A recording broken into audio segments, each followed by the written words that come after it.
Dan sekarang kita update terlebih dahulu perkembangan kasus COVID-19 di Indonesia. Jumlah kasus terkonfirmasi positif COVID-19 masih terus bertambah. Gila, gak kerasa banget ya, ternyata kita udah setahun lebih aja nih ada di masa pandemi kayak sekarang. Bener banget sih, teman-teman gue rata-rata pada ngeluh tahu.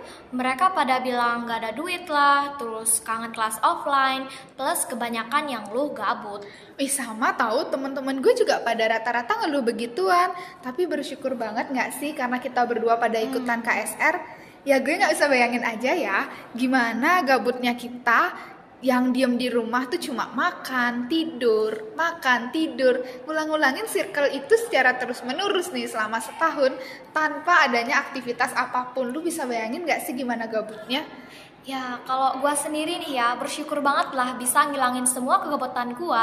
Tentunya dengan hal yang lebih bermanfaat nih. Kalau itu sih gue setuju banget. Tapi nih ya, setiap teman-teman gue pada ngajakin nongkrong nih, gue tuh selalu bilang bentar dulu deh sis, kayaknya gue skip dulu mau ngampus nih ada kegiatan. Padahal nih ya, gue tuh gak ada duit tuh gak sih? Lah sama, gue juga gitu sampai-sampai nih ya dikatain sok sibuk. Nah, padahal ya emang kenyataannya kayak gak punya duit aja gitu. Bener gak sih? Bener banget. Terus nih ya, kalau gue keluar terus gue bilang gue ikutan KSR, teman-teman gue banyak banget yang nggak tahu nih. Contoh nih ya, pada nanya KSR apaan tuh? Terus ya gue bingung juga ya jelasinnya kayak gimana. Gue bilang relawan, mereka ngiranya PMI. Gue bilang tim kesehatan di kampus, mereka malah bilang oh PMR ya. Ya elah, gue jadi bingung. Gue juga sebenarnya gak tahu KSR itu apa. Seriusan lu demi apa lu gak tahu KSR? Bener deh, seriusan gue gak tahu. Gue tuh masuk KSR ya karena gue tuh kayak iseng-iseng doang. Karena gue lihat tuh kayak kegiatannya banyak, terus kayaknya bermanfaat deh buat kehidupan gue. Emang lu masa ikutan KSR cuma iseng-iseng doang? Tapi ya Mes, sebenarnya kasus lu itu tuh sama banget tahu kayak yang gue rasain. Ya setiap gue nih misalkan bilang sama temen gue nih kayak nunda nongkrong tadi, bentar deh gue mau ikutan KSR gitu. Terus gue izin ke orang tua, gue mau ikutan KSR. Atau bahkan gue ngasih tahu saudara-saudara gue tentang gue tuh ikutan KSR. Tapi mereka tuh pada nggak tahu KSR itu apaan, kayak awam gitu loh di telinga mereka, apaan sih KSR itu? Nah, jadi daripada ngobrol yang gak jelas, mendingan kita bahas aja nih sekalian tentang apa sih itu KSR. Boleh deh, boleh. Biar masyarakat itu ya lebih tahu, dan khususnya elu sendiri nih yang udah ikutan KSR tuh juga tahu apa itu KSR.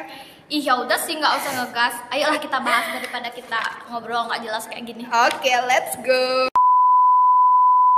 Halo, kenalin gue Mesya. Dan gue Dayu. Pada bincang-bincang bareng GD episode 1 ini kita akan bahas tentang apa nih Mes? Bahas tentang apa itu KSR. Oke, sesuai keluh kesah temen gue nih barusan yang kalian mungkin juga udah pada tahu sendiri ya. Ternyata banyak sekali masyarakat yang belum mengenal tentang apa sih itu KSR. Nah, sebelum gue ngomong lebih lanjut nih, gue mau ngetes teman gue dulu nih. Mes, kira-kira lu tahu nggak sih apa itu KSR? Ya elah, kalau itu mah gue tahu, kok sukarela kan. Kalau kepanjangan doang itu sih gue tahu sebenarnya, cuma gue inti dari KSR itu sebenarnya gue nggak tahu. Oke, nah bener banget lu. Biasanya nih ya teman-teman, kita kan taunya nih cuma PMR Mula, PMR Madya, dan PMR Wira nih ya Mes. Jadi kalau di tingkat perguruan tinggi itu ada yang namanya KSR perguruan tinggi. Maksud lu kayak gini ya? KSR itu cuma ada di perguruan tinggi doang? Oh, bukan gitu maksud gue. Jadi KSR itu nggak cuma ada di perguruan tinggi. Jadi KSR di PMI cabang itu dapat dibentuk nah yang pertama tuh ada di lingkungan markas cabang atau yang sering disebut dengan KSR PMI unit markas cabang.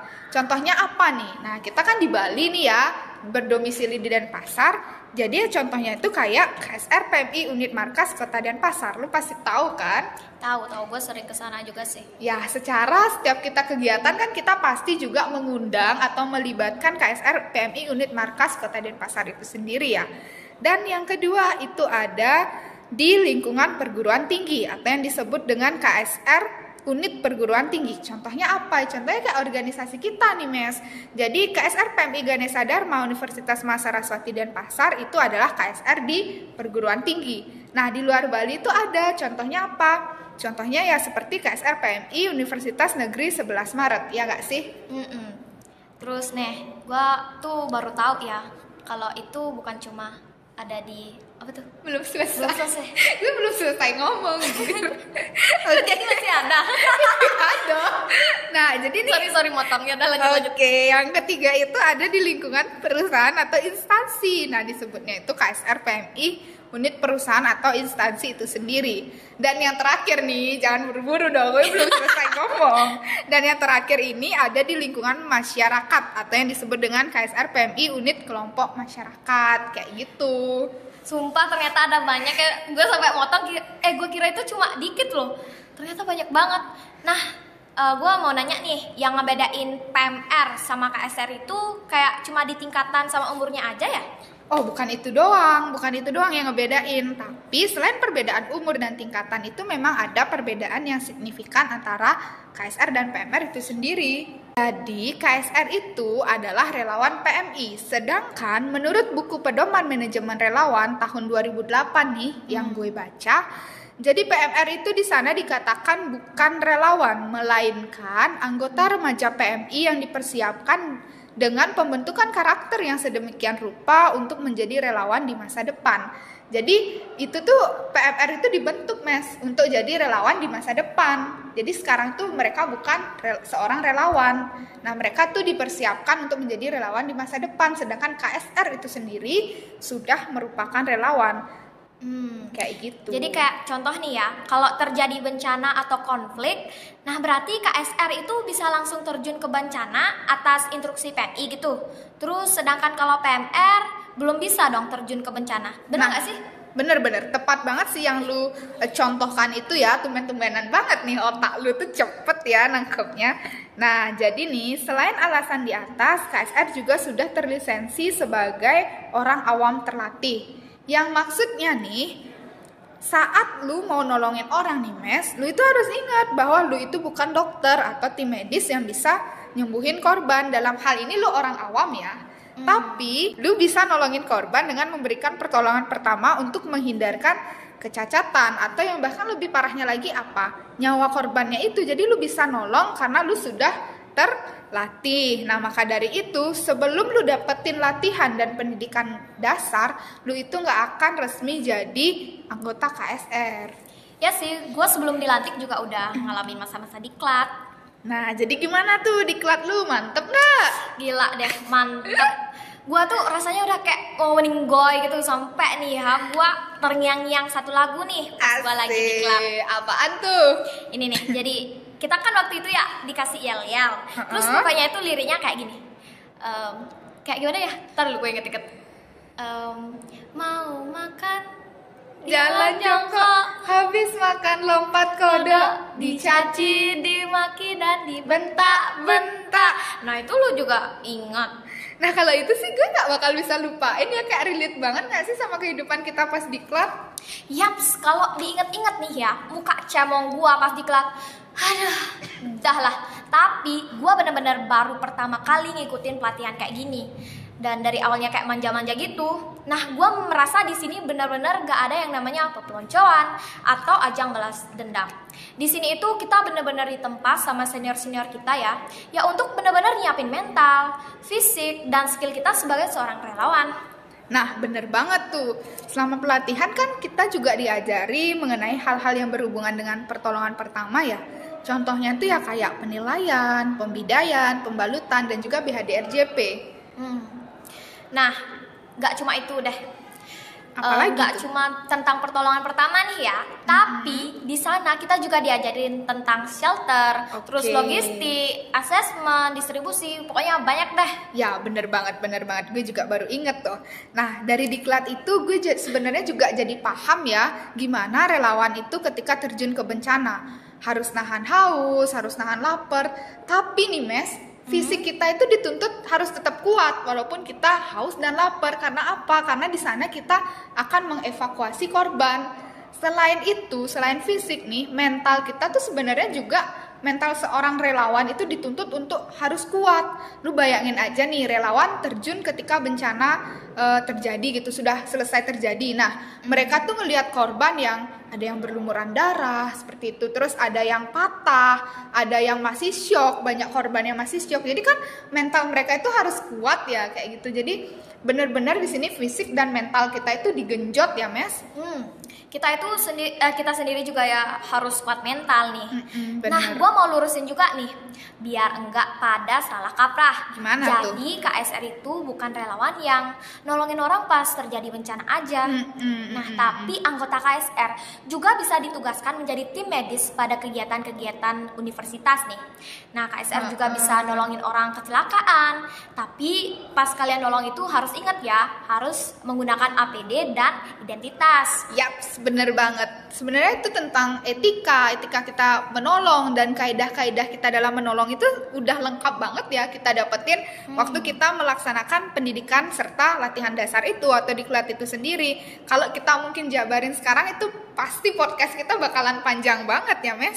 Lengkap banget ya pokoknya. Ya, lanjut. Nah, the last question deh. Oke, apaan tuh? Tadi kan gue udah ngasih tahu nih ya alasan gue ikut KSR yang kayak iseng-iseng doang gitu. Sekarang gue mau tanya deh sama lu, kenapa sih lu ikutan KSR? Oke, pertanyaan lu adalah kenapa gue ikutan KSR ya? Jadi gue ikutan KSR itu awalnya karena gue lihat KSR tuh keren aja gitu. Gue lihat kakak-kakak yang ikut KSR tuh wah keren-keren banget gitu nih alasan awal gue. Dan juga yang paling penting itu adalah alasan gue sebenarnya karena gue nggak tahu, gue kepo banget tuh apaan sih KSR, sama kayak yang lain, jadi awam banget, kayak pertama kali gitu loh baru dengar KSR itu apa ya kayak gitu. Karena gue saking keponya nih, Mes, akhirnya gue ikut KSR. Nah, setelah gue berproses lama bareng KSR, gue jadi paham, oh KSR ini bener-bener sefrekuensi banget sama apa yang nyokap dan bokap gue itu sering kasih tahu ke gue, sering pesenin, sefrekuensi gitu. Jadi gue betah banget di KSR. Emang nyokap sama bokap lu kayak bilang apa sih sampai lu betah di KSR? Oke, jadi bokap dan nyokap gue itu sebenarnya sering banget ngingetin gue. Nah, kayak gini nih, Mes. Sebaik-baiknya manusia adalah ia yang bermanfaat bagi orang lain. Nah, nyokap dan bokap gue itu emang sering bilang kayak gitu. Jadi, kalau lu itu pinter, ya lu harus bisa menggunakan kepintaran lu, skill lu itu biar lu tuh bisa bermanfaat bagi orang lain, lu bisa nolongin orang, kayak itu bukan cuma lu manfaatin untuk diri lu sendiri aja. Jadi itu yang sering bokap sama nyokap gue bilang. Nah, di KSR ini gue ngerasa wadahnya gue buat ngelanjutin atau ngikutin apa yang sering bokap sama bokap gue pesenin itu, karena di sini gue ngerasa gue bisa melakukan kegiatan-kegiatan yang bermanfaat gitu, Mes, bagi orang lain kayak gitu. Iya sih, true banget tuh kata nyokap bokap lo. Nah, contohnya kayak kita nih jadi kepanitiaan donor darah. Bener. Terus melakukan open donasi untuk orang yang membutuhkan. Terus kegiatan podcast kita kali ini juga merupakan sesuatu yang bermanfaat loh bagi orang lain. Nah, itu gue setuju banget. Itu kenapa juga gue excited banget ya sama podcast kita kali ini. Karena kan ya, kita di sini juga bisa mengedukasi ke masyarakat ataupun teman-teman yang lain yang belum paham tentang apa itu KSR. Jadi benar-benar bermanfaat ya. Betul banget nih. Nah, saking semangatnya sampai kita lupa nih kalau kita sudah ada di penghujung Wah, podcast. seriusan lu kita udah ada di penghujung podcast? Ya iyalah, udah segini ngobrolnya. Oke, pantesan gue rada-rada haus nih. Terus dari tadi kita ngobrol nih, bincang-bincang. Jadi apa nih kesimpulan dari obrolan kita? Oke, jadi kesimpulannya ya, yang gue pikirin dari tadi ngobrol ini ya, KSR itu merupakan relawan PMI yang terlatih dan sudah mengikuti pendidikan dasar sesuai standar PMI dan siap dalam setiap gerakan yang dilakukan di lapangan. Contohnya seperti bencana, konflik, pokoknya yang seperti itu deh. Oke, bener banget. Nah, jadi gimana nih teman-teman di rumah? Paham nggak? Paham nggak? Oke, paham dong ya pastinya, masa enggak? Gue udah paham banget sih. Tunggu yang lain aja sih. Semoga teman-teman di rumah juga paham ya sama apa yang kita bilang.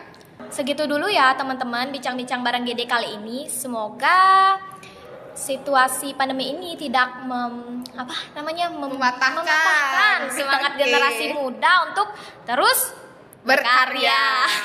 Bener banget ya, semoga situasi ini bukan menjadi tameng ataupun alasan bagi generasi muda kita untuk terus berkarya ya. Oke, saya Dayu.